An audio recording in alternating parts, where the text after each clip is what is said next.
कैसे आप लोग? आज मैं यहाँ पे डिस्कशन करने वाला हूँ हिंदुस्तान यूनिलीवर लिमिटेड के बारे में। क्योंकि मुझे बहुत दिनों से कमेंट्स भी आ रहा था कि सर आप जिस स्ट्रैटेजीज़ को फ़ॉलो करके काम करते हैं, उस स्ट्रैटेजीज़ वाइज़ हिंदुस्तान यूनिलीवर में एक अपॉर्च्युनिटी क्या आपको देखने को मिले? क्या इस अपॉर्च्युनिटी को आप मिस नहीं करेंगे? क्या इस अपॉर्च्युनिटी सही में एक स्ट्रैटेजी बेसिस में? सब कुछ इस वीडियो के अंदर मैं डिस्कशन करूँगा। वीडियो को लास्ट तक देखना क्योंकि मैं जिस स्ट्रैटेजीज़ को और जिस रूल्स को फ़ॉलो करके काम करता हूँ, उस रूल्स को मैं आज आपको बताने वाला हूँ। तो इस वीडियो को पूरा लास्ट तक देखना। सबसे पहले मैं कहूँगा किसी भी कंपनी काम करने से पहले आपको जो चीज़ों को जानना और देखना है वो ध्यान से देखिए। जैसे Hindustan Unilever limited, basically Hindustan Unilever limited India के सबसे बड़े एक एफएमसीजी कंपनी है। ये तो आप जानते ही हैं क्योंकि अगर मैं एफएमसीजी के पर्सनल केयर इंडस्ट्रीज़ को देखूँ तो उनमें से हिंदुस्तान यूनिलीवर नंबर 1 है। क्योंकि इसका मार्केट कैप सबसे ज़्यादा है, करीबन 5 लाख करोड़ के आसपास। आसपास नहीं, उससे भी ज़्यादा। और कंपनी के कुछ खासियत पॉइंट मैं आपके साथ शेयर करूँगा। सबसे पहले देखिए, वैल्यूएशन अगर बात करूँ, तो इंडस्ट्रीज़ पी रेशियो जितना है, उतना ही कंपनी का पी रेशियो है। तो लोगों के मन में डाउट होगा कि हमेशा सुनने को मिलता है कि 10 से 30 के अंदर पी रेशियो होना चाहिए। देखिए, अगर 10 से 30 पी रेशियो दिखे तो कोई बात नहीं, वो तो ठीक-ठाक पी रेशियो है।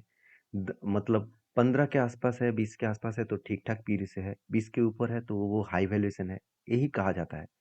मगर आप मुझे एक क्वेश्चन का आंसर दीजिए सबसे पहले, आप बाज़ार में गए क आपका जो प्रोडक्ट है, सेम प्रोडक्ट बाकी कंपनी भी बेच रहा है, मतलब बाकी दुकानदार भी बेच रहा है।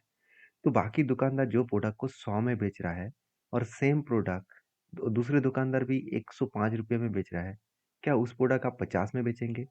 क्या सस्ता करने के लिए? बिल्कुल नहीं। आपको भी उस 100, 90, 105 इस तरीके से प्राइस में बेचना पड़ेगा।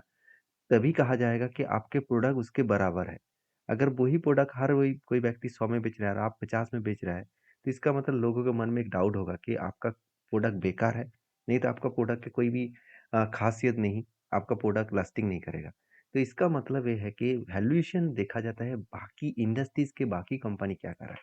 तो इंडस्ट्रीज़ के बाकी कंपनी का एवरेज देखा है तो 52 है। तो जहाँ पे 51 है इसका मतलब इंडस्ट्रीज़ के पीवीसी के आसपास है।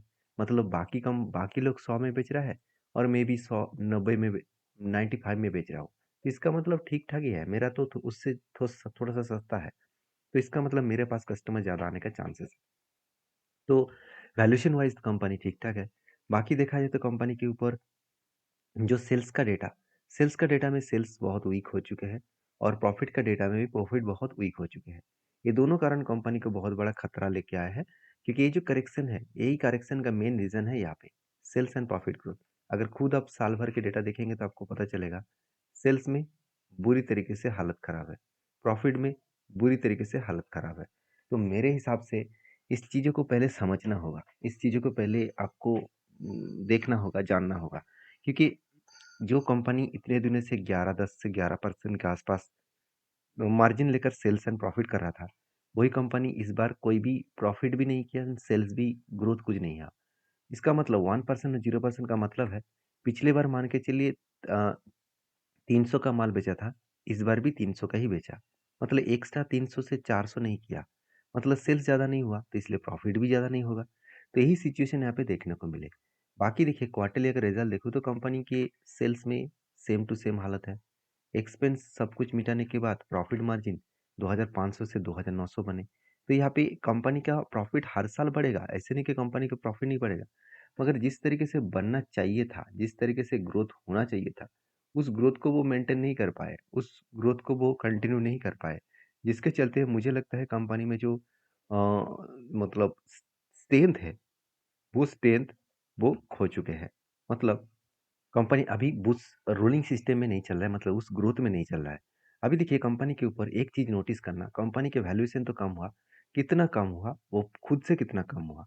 अगर चार्ट को देखूँ तो कंपनी के ऊपर एक बिग फॉल देखने को मिला। ओवरऑल जिस तरीके से मार्केट गिरा है, उसी तरीके से सिचुएशन के बेसिस में यहाँ पे भी करेक्शन हो रहा है।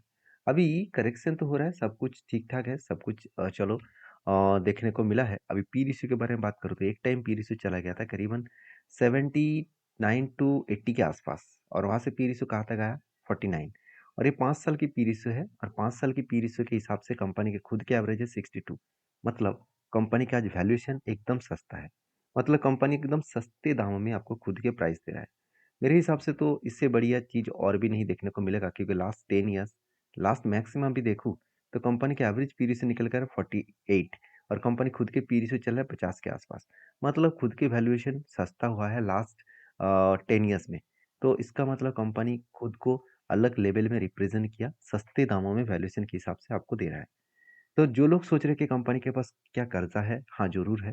वो कर्जा ना के बराबर है, क्योंकि कंपनी के हाथ में 50,000 का रिजर्व है एंड 55,000 करोड़ का टोटल फिक्स्ड एसेट है। तो यहाँ पे देखूँ तो 50,000 का रिजर्व एंड 55,000 करोड़ का फिक्स्ड एसेट, दोनों का अगर एक साथ देखूँ तो ओवरऑल कंपनी का टोटल जो फिगर आउट है, उस हिसाब से अगर देखा जाए तो कंपनी के हाथ में जो पैसा है वो कोई मतलब छोटे-मोटे अमाउंट्स नहीं है। मतलब देखा जाए तो 1 लाख करोड़ के आसपास टोटल हाथ में फिक्स्ड एसेट एंड रिजर्व मिलके है।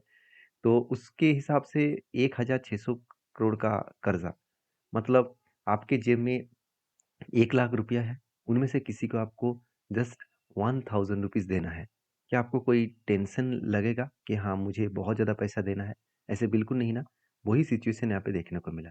तो सारे पॉइंट्स को सामने रखते हुए मैं एक ही बात कहूँगा, कंपनी में स्टेबिलिटी एंड स्ट्रेंथ तो है, उसके साथ-साथ सीडब्ल्यूआईपी में भी कंपनी अच्छा खासा निवेश भी कर रहा है, और इन्वेस्टर के हिसाब से कंपनी यहाँ पे देख सकते हैं, जो लोग सोच रहे हैं कि चलो एफआईएस ने कुछ क्वांटिटी बेचा, अब क्या करूँ? तो देखिए डीएस ने वो क्वांटिटी एडिंग किया। मतलब एक इंस्टीट्यूशन ने बेच रहा है, दूसरा इंस्टीट्यूशन खरीदारी कर रहा है। ऐसे नहीं कि बेचा मतलब बहुत ज़्यादा बेचा। पहले 12 था, आज 6 हो गया, ऐसे बिल्कुल नहीं। 12 से 1% भी कम नहीं हुआ। छोटे-मोटे क्वांट 0.50% के आसपास माल बेचा। तो इसमें घबराने का, कोई चिंता करने का ज़रूरत मुझे तो नहीं लगता। बाकी आपके क्या ओपिनियन है, ज़रूर कमेंट्स करना। तो अभी चलो मेन मुद्दे पे चले जाते हैं, इसके चार्ट के बारे में, जो मुझे एक बेस्ट अपॉर्च्युनिटी दिखा, जो है टेक्निकली चार्ट पैटर्न्स में। देखिए फाइनली जब मैंने पिछली बार एक वीडियो बना के आपको शेयर किया था, तब मैंने आपको बताया था कि जब भी शेयर नीचे आकर 200 डेज़ मूविंग एवरेज के नीचे, सॉरी, जब नीचे आकर आरएसआई को टच करते हैं 50, अ, माफ़ी चाहता हूँ, जब 52 वीक लो को टच करते हैं, तब मैं पॉजिटिव डिसीजन लेता हूँ। तो 52 लो को यहाँ पे टच किया और भी गिर रहा था, तभी मैंने एक वीडियो बना के आपको शेयर किया कि मैं इस अपॉर्चुनिटी को फिर से दोबारा एवरेज करने वाला हूँ, अगर मेरा एंट्री पॉइंट से अगर 20% और भी गिरे। मगर ओवरऑल 8 टू 9% के आसपास करेक्शन हुआ था। उसके बाद कंपनी रिकवरी भी दिया, कितने दिनों में रिकवरी दिया, आप खुद ही देख सकते हैं। ओवरऑल जो रिकवरी हुआ 175 दिनों में 14%। 175 दिनों के मतलब है अराउंड 6 मंथ। 6 मंथ में इतनी बड़ी कंपनी के ऊपर 14% गेन मिलना सबसे बड़ी बात है। क्योंकि इस तरीके से कंपनी में 12-13% ही साल भर में मिलना बहुत बड़ा बात हो जाते हैं। तो फिर भी 14% 6 मंथ में, इससे बढ़िया बात और कुछ हो नहीं सकता। तो सेम टू सेम अपॉर्च्युनिटी अभी भी मिले, आप देख सकते हैं फाइनली फिर से एक अपॉर्च्युनिटी यहाँ पे कंपनी दे रहा है। देखिए मैं आपको अपॉर्च्युनिटी के हिसाब से इसको बाय सेल का रिकमेंडेशन नहीं कर रहा हूँ। मेरे हिसाब से मेरे पास ये अपॉर्च्युनिटी है। बाकी आप समझदार हैं। देखिए 2 कारण की वजह से मैं इस अपॉर्च्युनिटी को मिस नहीं करूँगा, क्योंकि पहली बात, अगर टॉप लेवल से देखूँ तो ओवरऑल जो कंपनी का करेक्शन हुआ, मैं एक बार फिर से मार्किंग कर लेता हूँ। यहाँ पे देख सकते हैं ओवरऑल जो करेक्शन हुआ था 29%। जब भी कोई अच्छी कंपनी या लार्ज कैप कंपनी या निफ्टी 50 का कंपनी अराउंड 20 टू 25% क्रैश होता है, तो वहाँ पे मैं अपॉर्चुनिटी ढूंढता ही हूँ। वहाँ पे मैं जरूर पॉजिटिव एक मोमेंटम लेता ही हूँ। तो दो तरीके से मुझे यहाँ पे अपॉर्चुनिटी दिखे, एक 20% 25% से ज़्यादा करेक्शन भी हुआ, 20 से 25% का करेक्शन भी हुआ, उसके साथ 200 डेज मूविंग एवरेज को टच भी किया। मतलब यहाँ से अगर रीबाउंड्स करेगा और यहाँ से अगर टॉप लेवल तक भी अगर जाएगा, तो एक अच्छा खासा मोमेंटम आ सकते हैं। तो क्या स्ट्रैटेजीज़ पहले भी काम किया था? अगर मैं स्ट्रैटेजीज़ को पहले काम किया था, इसको मैं अगर दिखा दूँ, तो आपको और भी ज़्यादा जो आपका जो शक है, आपका जो मतलब कॉन्फिडेंस है, और भी ज़्यादा बिल्ड हो जाएगा। जैसे देखिए यहाँ से अगर मैं इस लेवल तक मार्किंग करूँ, तो यहाँ पे कितना बना? 217 दिनों में 28%, मतलब 1 साल भी नहीं लगा, अराउंड 8 मंथ्स लगा। तो अच्छा खासा यहाँ पे गेन दिया। उसी तरीके से कोविड के टाइम में क्रैश हुआ, मगर टच नहीं हुआ था। और भी मैं बैक टेस्टिंग करके आपको दिखा देता हूँ, क्योंकि देखिए बैक टेस्टिंग करना बहुत इंपॉर्टेंस है, और मुझे बैक टेस्टिंग करके मैं हमेशा काम करता हूँ, क्योंकि पहले अगर रूल्स बना था तो वो फिर से उस रूल्स को रिपीट करेगा, क्योंकि बड़े प्लेयर उसी जगह पे काम करते हैं। हम लोग काम क्या करते हैं, हम लोग जब मार्केट भागता रहता है तब काम करते हैं, और बड़े प्लेयर हमेशा सस्ते दामों में उस माल को खरीदने के लिए तैयार हो जाते हैं। तो 23% के आसपास यहाँ पे गेन मिला 170 दिनों में, सेम टू सेम 6 मंथ के आसपास। और और भी देखिए, और भी मैं बैक टेस्टिंग करके आपको दिखा देता हूँ। आप खुद ही चेक करिए, सारी चीज़ों को चेक करिए। और अगर आप मिस किस स्ट्रैटेजीज़ को यूज़ कर रहे हो, अगर वो जानना चाहते हैं, मैंने पिछले वीडियो में बताया था, फिर भी आप जानना चाहते हैं, तो मुझे कमेंट्स में सिर्फ स्ट्रैटेजी लिखिए, आपको मेरा स्ट्रैटेजीज़ ज़रूर पता चलेगा। तो यहाँ पे देख सकते हैं, यहाँ पे भी एक सिचुएशन बना था, यहाँ पे 300 दिनों में 40% के आसपास गेन मिला। मतलब 1 साल भी नहीं हुआ, 10 मंथ हुआ, 40% का गेन मिला। इस तरीके से हिस्ट्री बहुत बार दे चुके हैं, बहुत बार, एक बार नहीं, 2 बार नहीं। यहाँ पे क्या हुआ देखिए, यहाँ पे बहुत इंटरेस्टिंग चीज़ हुआ। जो फर्स्ट पोजीशन यहाँ पे बना, वहाँ से अगर मैं टोटल लेंथ देखूँ, तो जस्ट 1 साल लगे, 1 साल में जस्ट 6% का जेनरेट किया रिटर्न। और उसके बाद देखिए, अगर मैं करेक्शन देखूँ, तो मैं हमेशा जहाँ से एंट्री पॉइंट्स मिला, वहाँ से अगर 20% करेक्शन हो, तो और भी मैं क्वांटिटी को एवरेज करता हूँ। तो यहाँ पे क्या बना, 2 बार मुझे एंट्री पॉइंट्स मिला। फर्स्ट एंट्री पॉइंट यहाँ पे मिला, सेकेंड एंट्री पॉइंट कुछ इस तरीके से मिला, तो यहाँ पे टारगेट तो सेम जगह पे होगा।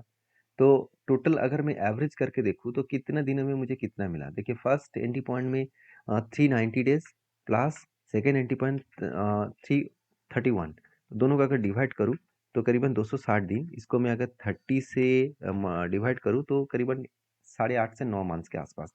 तो 9 मंथ्स में कितना ग्रोथ मिला, एक रिटर्न मिला 34% और उस दूसरा मिला करीबन 6%।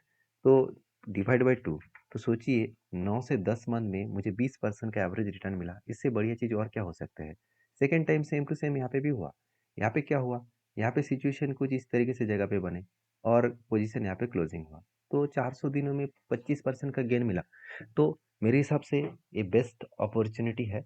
प्लीज़ इसको कोई रिकमेंडेशन के हिसाब से मत लीजिए, आपके एडवाइज़र के साथ एक बार बातचीत करिए, उसके बाद काम करिए। मेरा काम था आपको सारी चीज़ों को दिखाना, आपका काम है उसको वेरीफाई करके काम करना। तो मिलते हैं नेक्स्ट वीडियो में, तब तक के लिए धन्यवाद।